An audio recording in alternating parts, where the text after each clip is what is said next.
Hi friends, ಎಲ್ಲರೂ ಹೇಗಿದ್ದೀರಾ? Welcome to my channel. ಇವತ್ತು ಮಹಾಭಾರತದ 11ನೇ ಎಪಿಸೋಡ್. ಧೃತರಾಷ್ಟ್ರನು ಕುರುಡನಾಗಿದ್ದುದರಿಂದಲೂ ವಿದುರನು ಚತುರ್ಥವರ್ಣ ಸ್ತ್ರೀಯಲ್ಲಿ ಹುಟ್ಟಿದವನಾದುದರಿಂದಲೂ ಎರಡನೆಯವನಾದ ಪಾಂಡುವೆ ಕುರುವಂಶಕ್ಕೆ ರಾಜನಾದನು. ವಿದುರನು ಧರ್ಮತತ್ವಜ್ಞನಾಗಿದ್ದನು. ಭೀಷ್ಮನು ಯಾವುದಾದರೂ ಮುಖ್ಯ ಕಾರ್ಯಗಳನ್ನು ಮಾಡಬೇಕಾದರೂ ವಿದುರನೊಂದಿಗೆ ಸಮಾಲೋಚನೆ ಮಾಡುತ್ತಿದ್ದರು. ವಯಸ್ಸಿಗೆ ಬಂದ ಧೃತರಾಷ್ಟ್ರ ಮತ್ತು ಪಾಂಡು ಇಬ್ಬರಿಗೂ ಮದುವೆ ಮಾಡಲೇಬೇಕೆಂದು ಭೀಷ್ಮನು ನಿಶ್ಚಯಿಸಿದನು. ಅವನ ಮನಸ್ಸಿನಲ್ಲಿ 3 ರಾಜಕುಮಾರಿಯರು ಇದ್ದರು. ಮೊದಲನೆಯದು ಯದುವಂಶದ ಶೂರಸೇನನ ಮಗಳಾದ ಪೃಥ. ಅವಳು ಅಪ್ರತಿಮ ಸುಂದರಿಯಾಗಿದ್ದಳು. ಶೂರಸೇನನು ಅವಳನ್ನು ಸೋದರತ್ತೆಯ ಮಗನಾದ ಕುಂತಿಭೋಜನಿಗೆ ಕೊಟ್ಟುಬಿಟ್ಟಿದ್ದನು. ಕುಂತಿಭೋಜನು ಹೆಣ್ಣು ಮಗುವನ್ನು ಸ್ವೀಕರಿಸಿ ಕುಂತಿ ಎಂದು ಹೆಸರಿಟ್ಟಿದ್ದನು. ಎರಡನೆಯವಳು ಗಾಂಧಾರ ದೇಶದ ಮಹಾರಾಜನಾದ ಸುಬಲನ ಮಗಳು ಗಾಂಧಾರಿ. ಮೂರನೆಯವಳು ಮದ್ರ ದೇಶದ ರಾಜಕುಮಾರಿ. ಭೀಷ್ಮನು ಕುರುವಂಶದ ಅಭಿವೃದ್ಧಿಗೆ ಇವರು ಯೋಗ್ಯರಾದ ಕನ್ಯೆಯರಾಗಿರುತ್ತಾರೆಂದು ಭಾವಿಸಿದನು. ವಿದುರನೊಡನೆ ಈ ವಿಷಯವಾಗಿ ಚರ್ಚಿಸಿದನು. ಗಾಂಧಾರಿ ಚಿಕ್ಕಂದಿನಲ್ಲೇ ಗುರು ಹಿರಿಯರಿಗೆ ವಿಧೇಯಳಾಗಿದ್ದರು. ಭಕ್ತಿ ನೀತಿ ವಿನಯಗಳಿಂದ ನಡೆದುಕೊಳ್ಳುತ್ತಿದ್ದರು. ಚಿಕ್ಕಂದಿನಲ್ಲೇ ದೊಡ್ಡ ಆಸೆಗಳನ್ನು ಇಟ್ಟುಕೊಂಡಿದ್ದರು.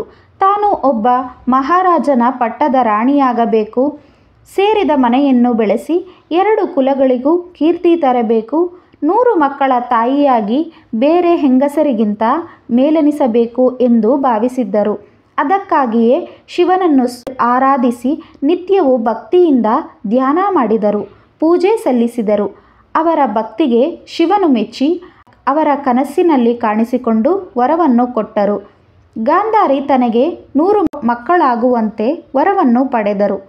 ಗಾಂಧಾರಿ ಇಂತಹ ವರವನ್ನು ಪಡೆದಿದ್ದಾರೆ ಎಂದು ಕೇಳಿದ ನಂತರ ವಂಶಾಭಿವೃದ್ಧಿಯಲ್ಲಿ ಆಸಕ್ತನಾಗಿದ್ದ ಭೀಷ್ಮನು ಗಾಂಧಾರಿಯನ್ನೇ ತಂದು ಧೃತರಾಷ್ಟ್ರನಿಗೆ ವಿವಾಹ ಮಾಡಬೇಕೆಂದು ನಿಶ್ಚಯಿಸಿದನು.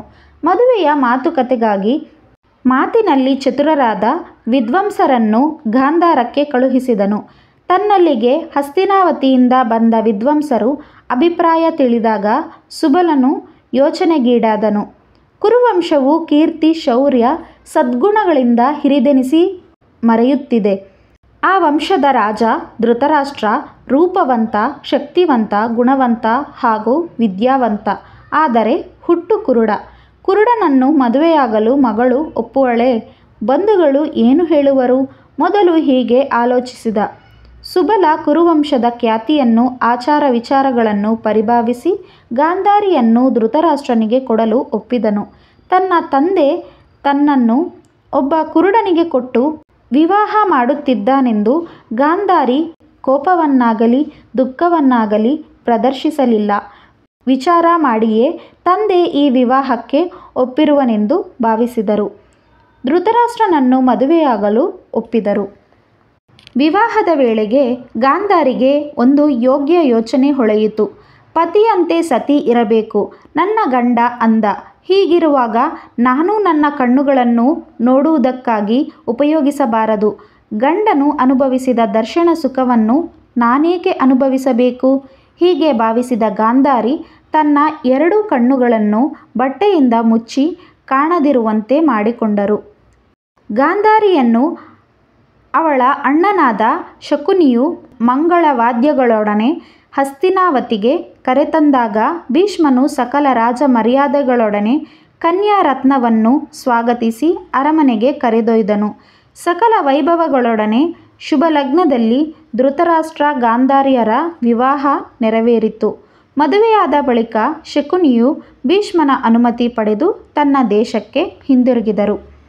ಗಾಂಧಾರಿ ಪತಿ ಸೇವಾ ಪರಾಯಣೆಯಾಗಿ ಹಿರಿಯರ ಮೆಚ್ಚುಗೆಗೆ ಪಾತ್ರಳಾಗಿ ಅರಮನೆಯಲ್ಲಿರುತ್ತಿದ್ದರು. ನಿಮಗೆ ಈ ವಿಡಿಯೋ ಇಷ್ಟ ಆಗಿದರೆ ವಿಡಿಯೋನ ಲೈಕ್ ಮಾಡಿ, ಶೇರ್ ಮಾಡಿ, ನಮ್ಮ ಚಾನಲ್ನ ಸಬ್ಸ್ಕ್ರೈಬ್ ಮಾಡ್ಕೊಳ್ಳಿ. Thank you for watching.